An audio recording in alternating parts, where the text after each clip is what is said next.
Greetings everyone, I'm Mar. Once again, this is my opinion. As you can tell from the title up there, I'm continuing my trek through the episodes of Batman the Animated Series in production order.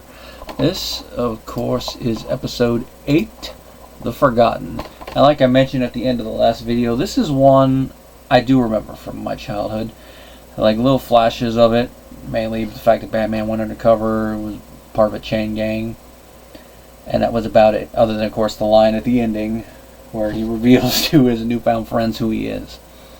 And then I watched it when I did the revisit, and I remember liking it alright, and watching it again, I like it alright still. Like I mentioned also in the last video, this is one where Batman goes undercover. He does not directly say he's going undercover as Match Malone's, but look-wise, it's essentially Match Malone's and everything but name. So that was cool to throw in there. This one is written by Jules Dennis, Richard Muller, and Sean Catherine Derrick. And the prospect of Batman getting amnesia, it is essentially there just to facilitate the plot. Because if it wasn't for that, this would be a half episode. So it's one of those things like, you take it or leave it. Me, I don't mind it, especially since it's facilitated by him getting knocked over the head. But I'm jumping ahead of myself.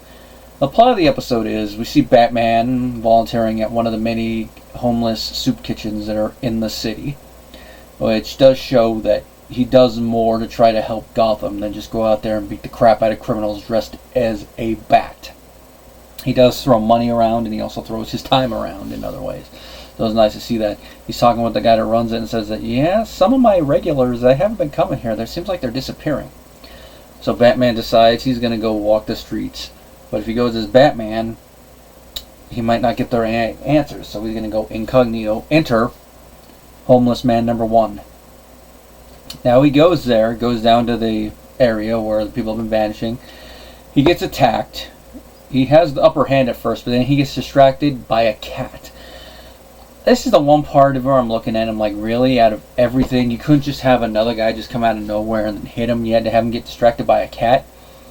And now when you're watching this production order, Catwoman hasn't even appeared, so in production order it doesn't make sense. If you're watching it in air order, it makes a little bit more sense, but in production order, no. Maybe they figured they were going to have a Catwoman episode that might air first by this point, so they threw that in there, but just watching in production order, I'm like, yeah, no.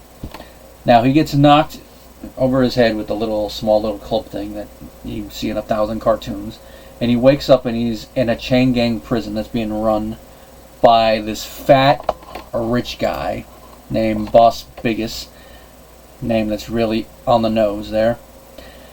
And he is kidnapping basically a bunch of homeless people out on their luck, jobless, that drags to society.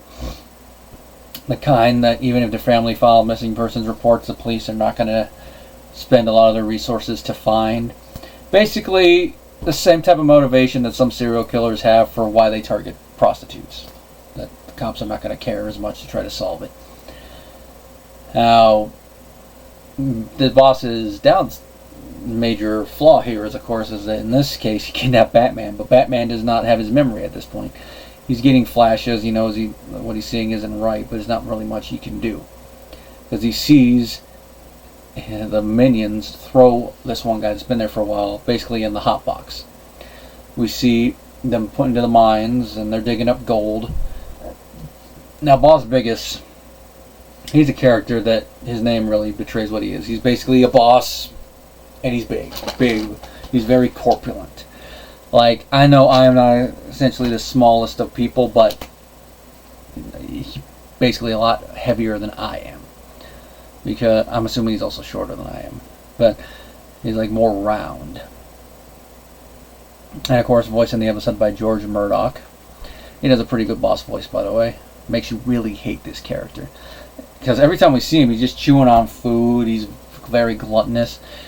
And his whole motivation is he wants more gold. And the fact that he calls the workers who are basically being starved because they're basically only being fed enough to sustain their actions lazy, really makes you hate him. Now, during the few hours they are allowed to sleep, Bruce is starting to get visions of being Batman, and slowly but surely he does regain his memory. Now, while he's there, Alfred realizes, Bruce didn't come home. So he checks to see where he could possibly be, and he notices that Bruce's Studebaker is gone. Now it has tracking on it. He tracks it to a junkyard and sees some people putting it in the junkyard, so he puts a tracking device on there and he finds his way there. And when it comes to the comedy side of this episode, probably the best part of that is seeing Alfred drive the bat plane. And of course you got Richard Mole voicing the bat computer, and he's trying to tell it to land, and the computer's arguing with him like, no, we're not going to land. Land, dang you, land. Your funeral. It lands. And at this point, Batman has regained his memory, and he's basically fought them. So he gets into the plane, and he changes into the Batman outfit, and he stages a one-man attack against Boss Biggest and his men. Now, Boss Biggest, this is probably the most energetic thing he does. You get the shotgun, him and his men chase Batman into the mines. Batman dispatches them, non-lethally, one at a time, until he rescues Boss Biggest from the water. And there's a pretty good exchange between them. "No, save me, don't let me drown." Alright, but when you see the prison food, you'll wish I had. That's a good one. And then, of course, Bruce ends with him talking with his new buddies and them finding out that he is billionaire playboy Bruce Wayne. He offers them a job. I just love the line it ends on too, like, maybe if I lose my memory, I'll wake up a millionaire too. Of course, with that we got Lauren Dreyfus and Dorian Harwood as Dan Riley and Salvo Smith, and they do pretty good jobs for what they have there. Let's see what we got in the trivia section real quick on this one.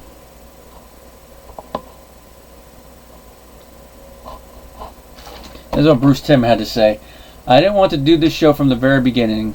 Sean Catherine Derrick was big on doing shows with social messages, and my big problem with the message shows is you can't solve the world's problem in a half-hour cartoon. If you raise the issue of homelessness, what can you do? It makes the episode look very exploitive because you're just using the problem as an exotic background. You can't discuss the problem at any meaningful level in a 22-minute action cartoon, so I put in the dream sequence of Bruce in the barracks where these multitudes of people are looking to Bruce for a handout, and he doesn't have enough money for them at all, and they're all surrounding him and suffocating him.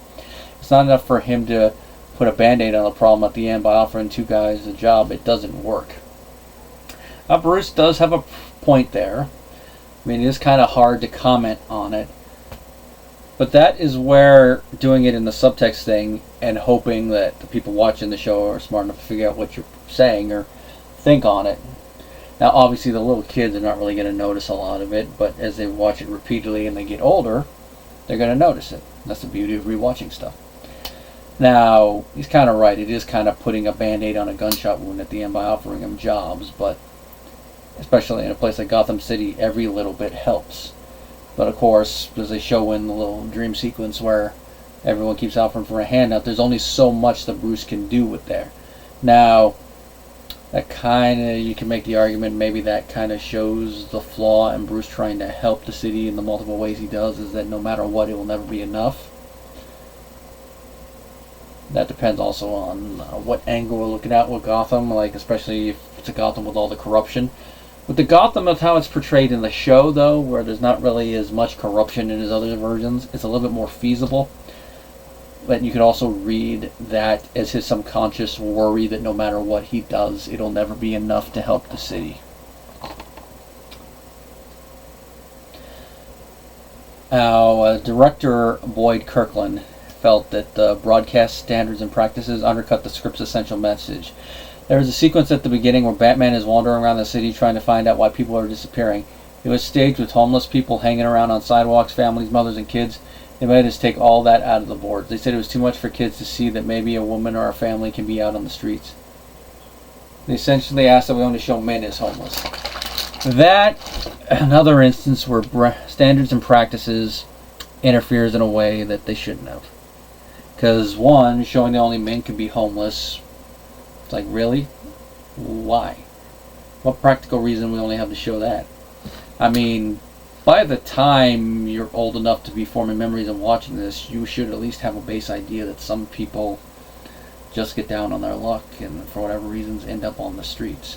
I mean, when I was a kid, I was shown the way that they tried to show it in this, that it was mainly men that made the bad decisions. But of course, as an adult now, I know better that it's not always men. Sometimes it can be men in the families. Sometimes it just be kids with their mothers. Sometimes it just be couples and all that. So for them just to not show that kind of undercuts it. But it also makes the section that Bruce is walking through a little barren. Because I was thinking, like, are there supposed to be homeless people here? So it kind of does neuter the whole thing. So, but this is Fox Kids standards and practices, a little bit more strict. If this episode was made when they were looking for WB, they probably would have been able to get that in. When it comes to Boss Biggest, Bruce Timm mentioned how difficult it is to do one-time villains and make them memorable. And that is the reason why they made him so big, fat, and revolting. He was eating food just so it could be memorable. Well, it helped a little bit. Like I said, this is one of the parts of the episode I actually remember from being a kid. Think about this. This episode came out 33 years ago, give or take.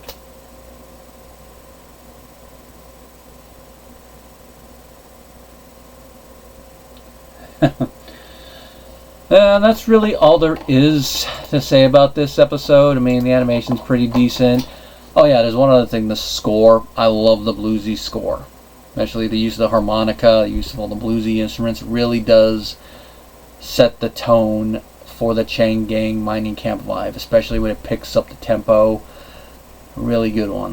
This part of the score I actually do want to get and be able to listen to, maybe throw into some of my playlists. So if you haven't listened to the score alone, definitely comes with my recommendation on that.